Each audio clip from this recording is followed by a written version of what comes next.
Bakit si Mark Ramos Nationals in the Philippines. President Saglit Marcos Jr. lang po.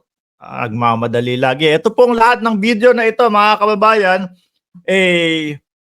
galing po sa UNTV. Kung gusto nyo na mapanood ng tuloy-tuloy at walang putol, puntahan nyo lang po sa UNTV. Magaganda po ang mga balita dyan, mga kababayan. Patas! Hindi kagaya ng Seminay. Pang 181 likes, si Josephine Sumawang. Pang 184 likes, si Mila Valdez. Okay? O game na. Eto na nga po. Umpisahan natin kay Mayora Go. Bakit nga ba si Mark Ramos pag binabanggit yung Mayor Go, no? Hindi Guo, Go. Sabi po nung kaibigan natin na mismong naka-interview kay Mayora, Go daw po yun. Silent U. Roy Villaruz, magkano monthly tanggap po sa gym? Ayan, VIP Fitness. Ako nagmamay-ari niya. Siguro kumikita ko ng, sabihin mo ng 750 to 1 million per month. Tapos dito sa YouTube, sabihin mo ng 6 digit. 6 digit. O yan, pagdagdagin mo pa, tapos yung negosyo dyan sa, siguro mga 2 million. Kaya kong kumita ng ng isang buwan. Yabang, joke lang po. Half-meant joke daw po. Anyway, magkano tanggap mo? Naku, hindi ba kayo napapagod sa kakakomento niyan? Tapos 500 lang ang makukuha nyo kasi hanggang dyan lang yung comment ninyo. 194, Maria Stewart. Ito nga po, mga bossing. Pakinggan natin. No? Ang ating Pangulo, patungkol po doon sa napakaraming Chinese na nakakapasok sa ating bansa. Mga bossing. At kay Mayor Go. No? Alice Go. Play ko ha. Marcos Jr. said the government will be stricter in enforcing visa rules. This is amid reports of illegal entry and overstaying of Chinese nationals in the Philippines. Ayan, kapag ka dumadating po sila, talagang ganyan, sandamakbak, mga kababayan. Panahon nga po nung pandemic, yung nakita ko, halos lahat sila naka, ano ba tawag doon? Swab coat ba yun? Or kung ano man, na plastic na napakainit. Tapos, may face mask. Yun, naugnay pa yun sa pastillas mga kababayan. Yung pastillas doon sa airport. May lagayan pong naipakita, mga kababayan. No? At ang pinakita doon, yung sobre, napanood ko to doon sa CNA o CNN, mga kababayan, yung talagang, sabi ko nga kada ibinablog natin dito, mga kababayan, talagang pinag-aaralan ko. Ang ginagawa ko, isang oras ko pinanood, nakita ko, no, yung mga, tawag dito? Yung mga Chinese, siguro may 100 yun. Tapos kada isa sa kanila, may 10,000 nakalagay doon. Napanood ko po yun sa CNN. Hanapin nyo po, mga kababayan, kung gusto nyo mapanood yung documentary na yon, Pogo, Philippines. Lalabas po agad yon. Grabe, sabi ko. Grabe itong Pogo na to. Buti na lang at nakakita at nahuli. Buti na lang at napahinto. Mga boss, chief amo sir, kawawa po. Ang daming kawawa po, especially mga kababaihan. Pag napanood nyo po yun. So eto, mukhang laganap na naman ang pagpasok ng mga Tsekwa. Ba nangyari sa panahon ni dating Pangulong Duterte? Bakit ang hilig nilang pumasok dito? Ano po, ayan sandamakmak na naka-green naman niya yun. President Marcos Jr. said, due to reported abuses, the government will be stricter in enforcing immigration rules.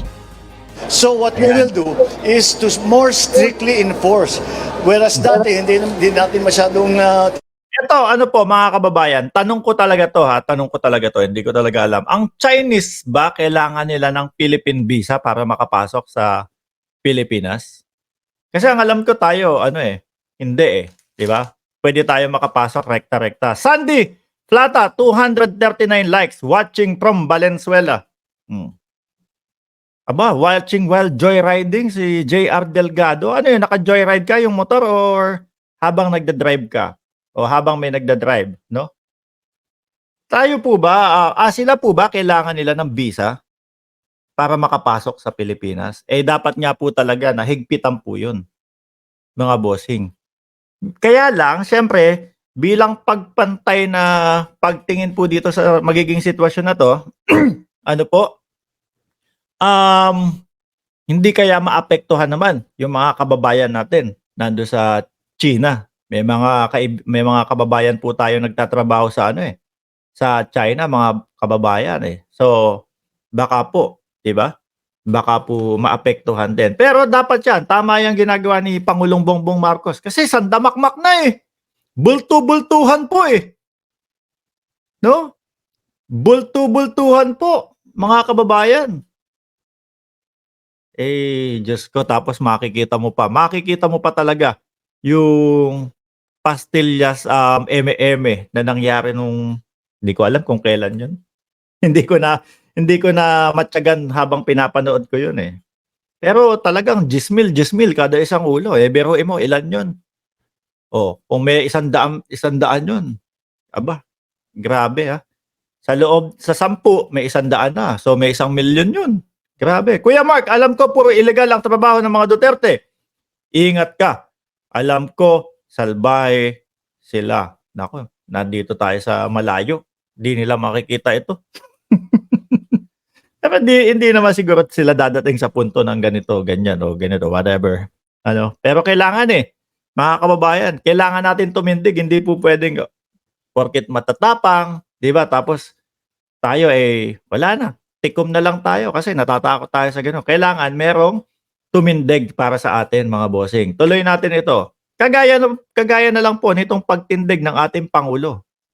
Sabi nga kanina ni nakita ko yun eh, yung comment niya. Aba, nandito si Kap. Noon time ni Duterte, ako lang ang vlogger na investigador para palabasing positive yung mga nategi sa war on droga niya. Aba. Kap, shout out sa'yo dyan ha. O, ito pa.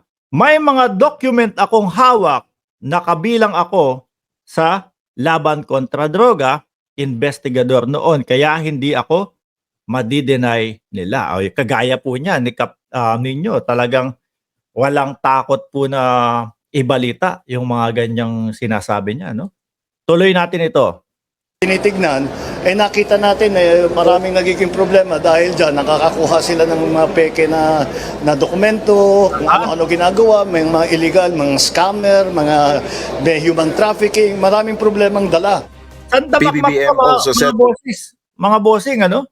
Sandamakmak po. Ayan, nako, send ni Kap Nino Barsaga. Send ko sa iyo mga photos, sabi ni Kap Nino. I-send mo lang sa akin ang i-send. No, pagkatapos ng live stream, pag-usapan natin yan. Talaga naman po, yun yung SIM card registration, mga bossing Sabi ko, mawawala. Kapag umuwi ako ng Pilipinas at meron akong bagong SIM card, mawawala na yung yung tipo bang i-message ka, eto ganito, nanalo ka ng kung ano-ano, 300,000, tawagan mo ako.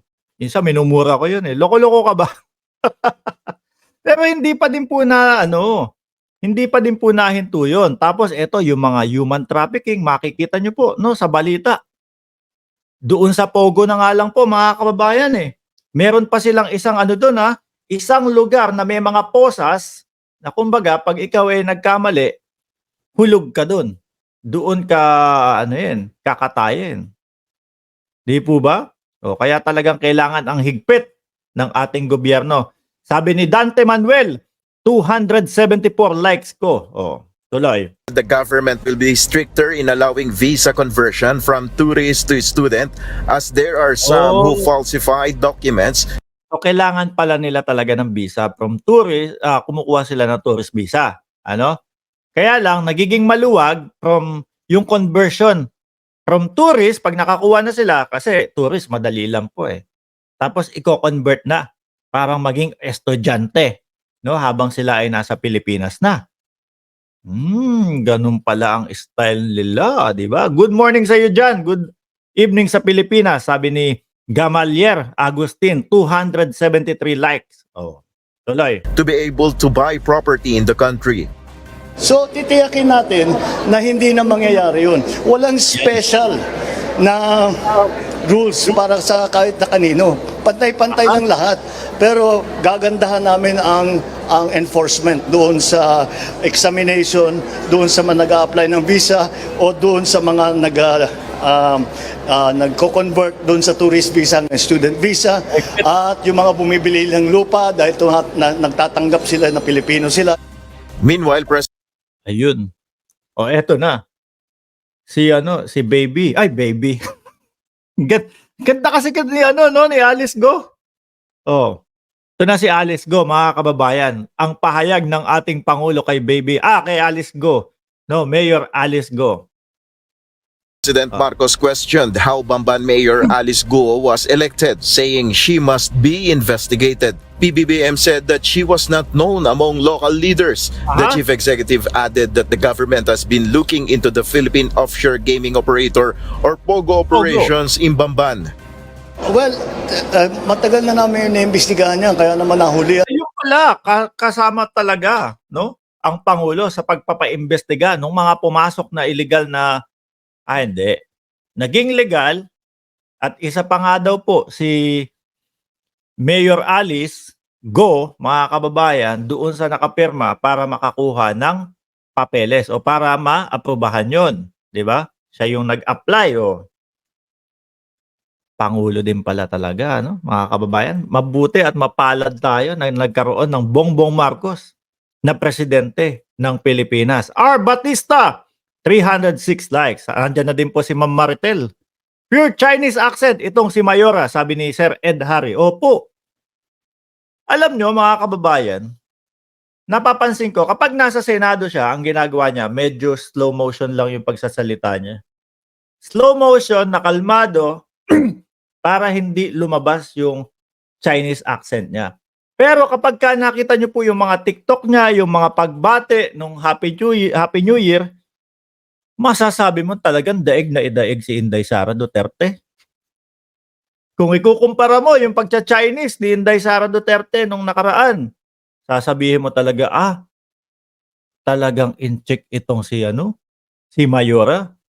Ano po? Talagang in-check si Mayora. Ituloy natin. Ito na, sasabihin na ng Pangulo kung ano ang kanyang masasabi kay Mayor Go. Dahil rinid natin yung sa Banban at nakita natin yan, yung nakita yung mga dokumento, nakine-question ngayon natin yan kung talagang totoo itong mga ito at saka paano siya tumakbo ng mayor. Ayun. Dahil marami, kilala ko lahat ng mga tiga-Tarlac na politiko. Ako ang kilala ko sa Tarlac, yung mga Pakoy. Ayan, kilala ko sila.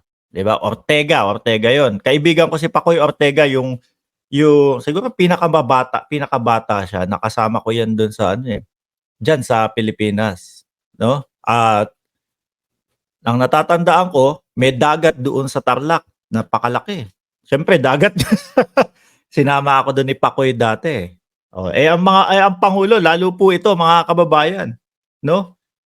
Simula bata po politika na po ang kumbaga umiikot sa kanya kilala niya. So siguro nagtataka, bakit merong Alice Go? No po, sabi ni Jelly Astronimo, New Taipei po. Bakit merong Alice Go? Kilala ko lahat ng politiko dito Biglang nagkaroon ng mayor na Alice Go. Ganda nga nung mayor na yun. Kaso kapag po ito talagang napatunayan na may kinalaman po sa Pogo, tapos makita mo may mga torture place, nawawala ang ganda. 'Di ba? Nawawala ang ganda, mga kababayan. Walang may kilala sa kanya. Kaya nagtataka kami kung saan nanggaling ito, bakit ganito ito, hindi namin malaman. Kaya kailangan talagang imbestigahan. Ask if questionable citizens Talaga sa ano pa lang, sa Senado, lahat hindi ko alam Sa Senado pa lang po hindi ko na po matandaan. Hindi ko po nakasama yung nanay ko. Tapos may nakita na picture, May picture po sila ni PBBM. Sabi ni at Go, kita ko doon sa isang vlogger na DDS. Sabi ni Rose Baroga. Hahanapin natin yan, Hindi kilala ni PBBM, pero kilala ni Manang Aimee. Naku po! Yun. 'Di ba? Yung picture na yun, di pa president si PBBM. citizenship like the on throne at the Bamban mayor can be considered as a security risk for the country. President Marcos said they still cannot determine it, but there is a possibility. Nel Maribuhok, UNTV News and Rescue. We serve the people, we give glory to God. Yan, mga kababayan. Asahan po ninyo na kung ang nilalive natin na Senate hearing, yun pong sa ano tawag dito? Yung walang kakwenta, magagalit na naman mga DDS. Yung walang kakwenta-kwentang hearing ni Tobats, no? Na tungkol po sa peking dokumento, asahan nyo po, ilalive din po natin ang hearing nito, no? Kay Mayor Alice Go at sa Pogo.